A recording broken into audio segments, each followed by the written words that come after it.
Good morning and welcome back to English class. I, Mrs. Rahila Bibi, your English teacher. How are you, dears? Hope you're safe and healthy at home. Have you done your homework? I hope you have submitted it on time in Google Classroom, right? Anyway, dears, it's time for us for a new chapter. Let's move into the second chapter. Yes. If there is any doubt in first chapter, you can contact me still. Now, it's time for us chapter number 2.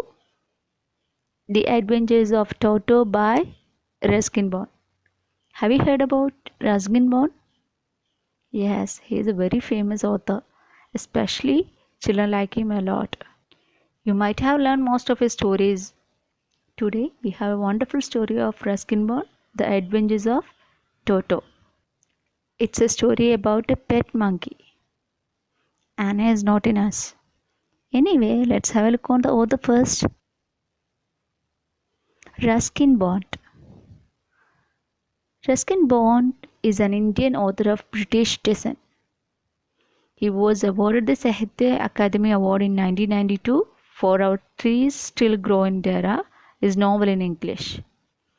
And he has written hundreds of short stories, essays, novels, and books for children.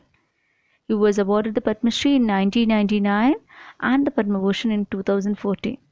He lives with his adopted family in Landu, Mussoorie.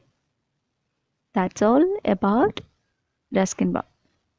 Now, let's check into our chapter. Chapter 2, The Adventures of Toto.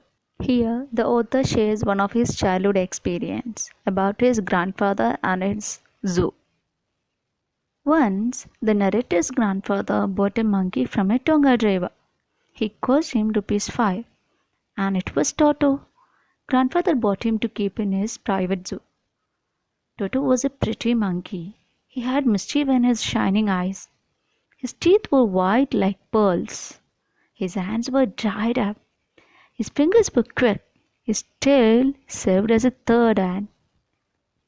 The narrator's grandmother fussed when his grandfather added a new animal to his zoo. So Toto was kept in a secret place. It was a little closet. It opened to the narrator's bedroom. Toto was kept tied to a peg. A few hours later, the narrator found a change in his bedroom. Toto had removed the ornamental paper from the walls. He had also pulled out the peg.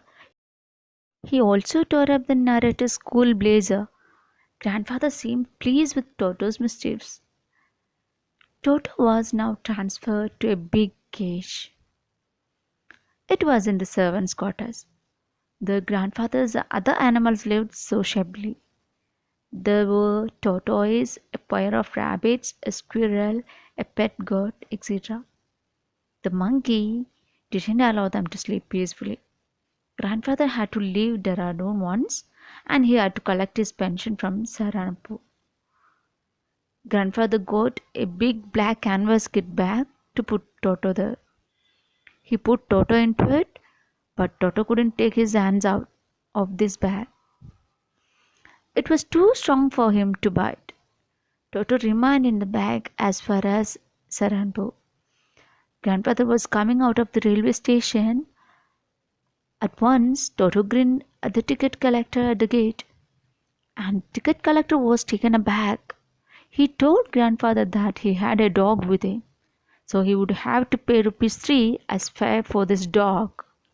In vain argued the grandfather that Toto was not a dog. He had to pay ₹3 for Toto's fare.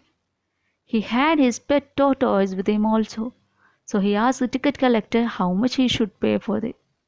The ticket collector said that it was not a dog, so there was no charge for that. Finally, Toto was accepted in the house. Grandfather gave Toto a comfortable place in the stable. There also Toto got Nana, the family female donkey, as a companion. But Toto continued teasing her. They could never become friends. In winter season, grandfather gave Toto a large bowl of warm water. It was for him to bathe in it. Toto would sit inside the bowl. Then he would apply soap on his body and rub all over. When the water became cold, he would come out of it. Then he would run to the kitchen fire. There he would warm himself. If anyone laughed at him, he would refuse to bath. Once, Toto nearly boiled himself alive. There was a large kitchen kettle left on the fire. It was to boil for tea. Toto decided to remove the lid. He found the water warm to bath. He got in. Just then the water began to boil.